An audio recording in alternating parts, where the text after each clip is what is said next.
सुनसान जंगल की रात थी। आसमान पर चांद बादलों से छिपा था और चारों ओर अंधेरा फैला हुआ था। उसी अंधेरे के बीच एक छोटे से बालक की आंखें चमक रही थी। वह बालक गांव के लोगों की नजरों में बिल्कुल अलग था। अक्सर अपनी जिज्ञासा के कारण वह उन सवालों के जवाब खोजता जिन्हें कोई पूछने की हिम्मत भी नहीं करता। उस रात वह गहरे जंगल में खो गया था। उसके मन में एक सवाल बार बार गूंज रहा था, क्या भगवान सच में हैं? अगर हैं तो वे कहाँ रहते हैं? जैसे ही गोपाल आगे बढ़ा, उसे एक अद्भुत प्रकाश दिखाई दिया। वह प्रकाश पेड़ों के बीच से आ रहा था और उसकी ओर खिंचता हुआ वह वहां जा पहुंचा। वह देखता है कि वहाँ एक तपस्वी बैठे हुए हैं जो ध्यान में लीन हैं। बालक ने हिम्मत करके पूछा, क्या आप मुझे बता सकते हैं कि भगवान कहाँ हैं? तपस्वी ने धीरे से अपनी आंखें खोली और मुस्कुराते हुए बोले, तुम्हें भगवान से मिलने की इतनी इच्छा है? गोपाल ने सिर हिलाया और कहा, हाँ, मैं जानना चाहता हूँ कि भगवान क्या हैं और क्या सच में हैं। तपस्वी ने कुछ क्षण तक गोपाल की ओर देखा और फिर बोले, यदि तुम्हारी जिज्ञासा सच्ची है तो भगवान शिव तुम्हारे सवालों के जवाब जरूर देंगे, लेकिन इसके लिए तुम्हें उनके साथ एक रहस्यमयी यात्रा पर जाना होगा। क्या तुम तैयार हो? गोपाल ने बिना सोचे समझे हाँ कहा और तभी तपस्वी ने एक मंत्र पढ़ा जिससे एक सुनहरा द्वार खुला।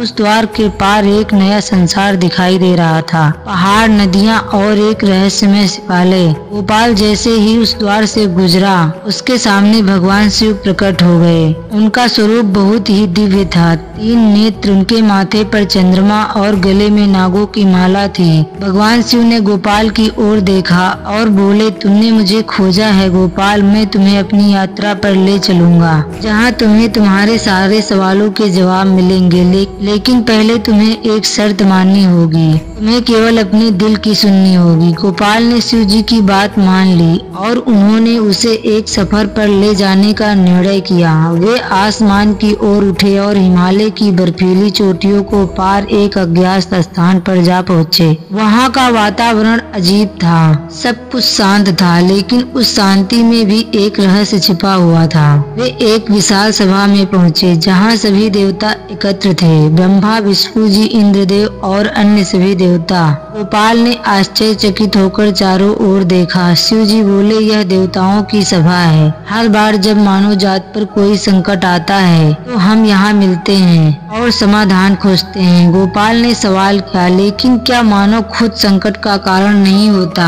भगवान शिव मुस्कुराते हुए उत्तर दिया, हाँ, अक्सर ऐसा ही होता है, लेकिन मानव को खुद अपनी गलतियों से सीखना होता है। यही कर्म का सिद्धांत है, हर कर्म का फल मिलता है। अभी ब्रह्मा जी गोपाल की ओर देखा और कहा, क्या तुम जानना चाहते हो कि सृष्टि की रचना कैसे हुई? गोपाल ने उत्सुकता से सिर हिलाया। ब्रह्मा जी ने एक कथा सुनाई। जब संसार में कुछ भी नहीं था, केवल अंधकार था, तब मैंने तपस्या की और ओमकार की ध्वनि से सृष्टि का आरंभ हुआ। उसके बाद जल, वायु, अग्नि, पृथ्वी और आकाश की रचना हुई। यह पंचतत्व ही हर जीव और वस्तु का आधार है। गोपाल को यह जानकर आश्चर्य हुआ कि पूरी सृष्टि कितनी गहराई से बनी है। उसने सोचा, कितना अद्भुत है यह संसार और हम इसे इतनी आसानी से भूल जाते हैं। भगवान शिव ने फिर गोपाल को एक और रहस्यमय स्थान पर ले गए जहां उन्होंने उसे जीवन और मृत्यु के चक्र को रहस्य समझाया। वहां गोपाल ने देखा कि आत्माएं एक शरीर से दूसरे शरीर में जा रही हैं। शिव जी ने कहा, यह संसार एक अनंत चक्र है। हर आत्मा को अपने कर्मों के आधार पर नया जन्म मिलता है। कोई भी आत्मा अमर नहीं है, लेकिन आत्मा का स्वरूप अमर है।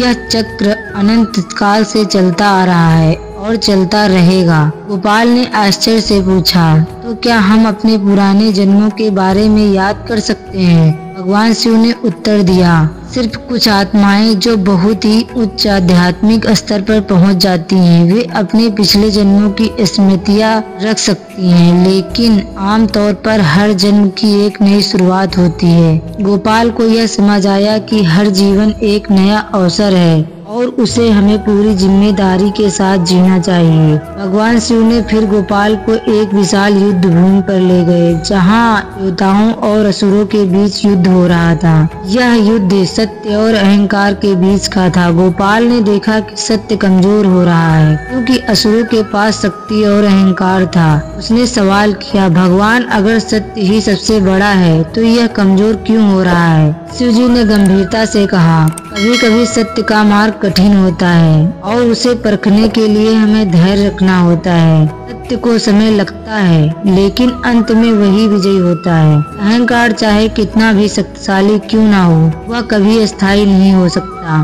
कुछ समय बाद गोपाल ने देखा कि युद्ध का अंत हुआ और सत्य की जीत हुई। यह दृश्य उसे यह सिखा गया कि जीवन में कितनी भी कठिनाइयां क्यों ना आए, सत्य और धैर्य का महत्व हमेशा बना रहता है। अतः भगवान शिव ने गोपाल को वापस उसी जंगल में ले गए जहां उसकी यात्रा शुरू हुई थी। गोपाल अब पहले से अधिक समझदार और जागरूक था। उसने उन रहस्यों को जान लिया था जो उसे जीवन की असली सच्चाई से परिचित कराते थे। उसने सीखा कि भगवान हर जगह हैं और उनका दर्शन हमारे कर्मों, सच्चाई और धैर्य में है। जाते जाते भगवान शिव ने कहा, याद रखो, भगवान की खोज किसी बाहरी मंदिर में नहीं होती, वे तुम्हारे मन मंदिर में हैं और तुम्हारे भीतर हैं। जब तुम अपने दिल से उन्हें पुकारोगे, वे हमेशा तुम्हारे साथ होंगे। गोपाल ने नम्रता से भगवान शिव को प्रणाम किया और मन में ठान लिया कि अब वह जीवन को नए दृष्टिकोण से देखेगा। उसकी जिज्ञासा शांत हो चुकी थी, लेकिन अब वह एक नई जिज्ञासा के साथ जीवन को जीने के लिए प्रेरित हुआ। सच्चाई और अहंकार के बीच का संघर्ष, कर्म और फल, जीवन और मृत्यु का चक्र, और सबसे महत्वपूर्ण, भगवान की उपस्थिति अपने भीतर महसूस कर रहा था।